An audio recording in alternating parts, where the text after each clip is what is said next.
background. I've been in the tech space for well over 3 decades, so I'm a little bit of a dinosaur. My first job was actually in the 80s with Atari. I set up one of Hong Kong's first internet service providers in the early 90s, set up an early version of a cloud computing sort of email service provider that was acquired by IBM back before cloud was set up. Back then we called it application service provider. And then we were one of the biggest mobile game companies in 2011. We ended up getting involved with CryptoKitties, actually very, very early. It was a little bit of a science experiment at first. And then when it just kind of took the industry by storm, we just sort of looked at that and said, wait, hold on. Actually, this is really, really interesting because it actually could introduce scarcity and actual real economic value into digital assets in a way that wasn't possible before. And so we moved really fast into that in sort of late 2017, early 2018. It started off with a investment and publishing relationship with Dapper Labs, which was, obviously now is most famous for NBA Top Shot, but originally for CryptoKitties. And as you know, we're also investors in Flow and in Dapper Labs, the company, which, we're very happy about because it's done super well. One of the early investments we also did was with OpenSea that recently received some funding from Andreessen Horowitz. We also invested in Wax and Decentraland and Axie Infinity, sort of a whole bunch of companies, partially to help grow the ecosystem. So we had very strong conviction to make it happen. And back then, not that many people were investing in NFTs. So you could say in a way we had pretty much a front row view on things NFT. We started evangelizing that as well very actively.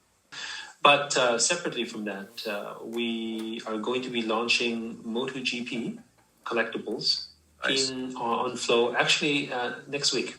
And perhaps, I'm not sure if you know, but we sold the most expensive NFT in 2019 with the sale of the very first car, the 111, which at the time was sold for 415.9 ETH, which of course was a small amount of money, relatively speaking, in terms of value, because it was worth 111,000 US. But in 2019, that was a lot of money for an NFT.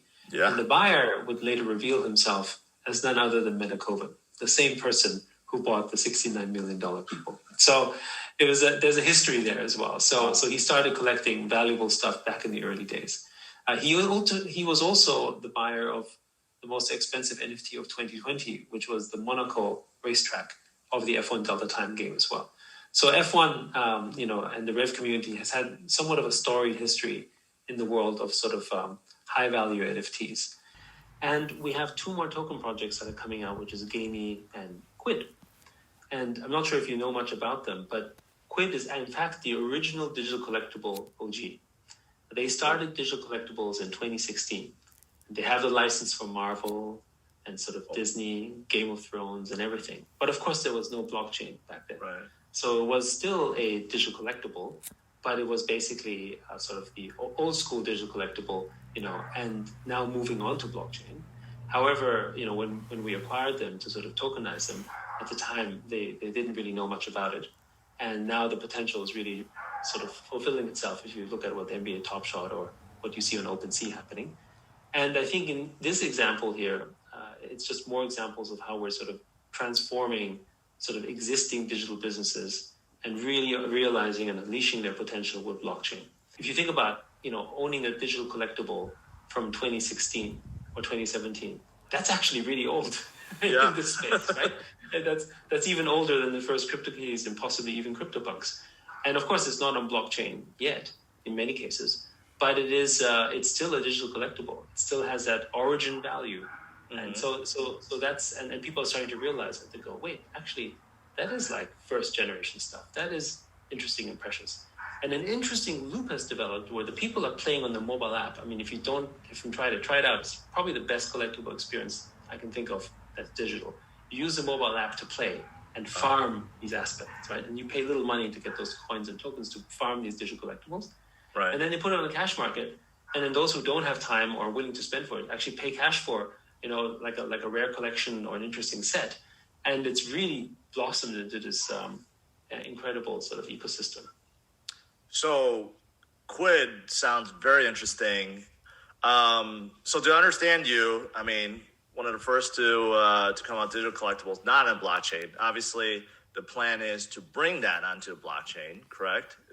Correct. And then do you still have those licensing, like with Marvel and Disney and so forth? It's there right now. You can trade them right now. Yeah. Wow, that would be huge, because one of the other projects that's really, I think, in NFT space that's kind of gaining a lot of attention is ECOMI, and they happen to have like this DC licensing and a few others, but Quid seems like Marvel, that's gonna be big. Disney is gonna be big, so well, very interesting, very interesting.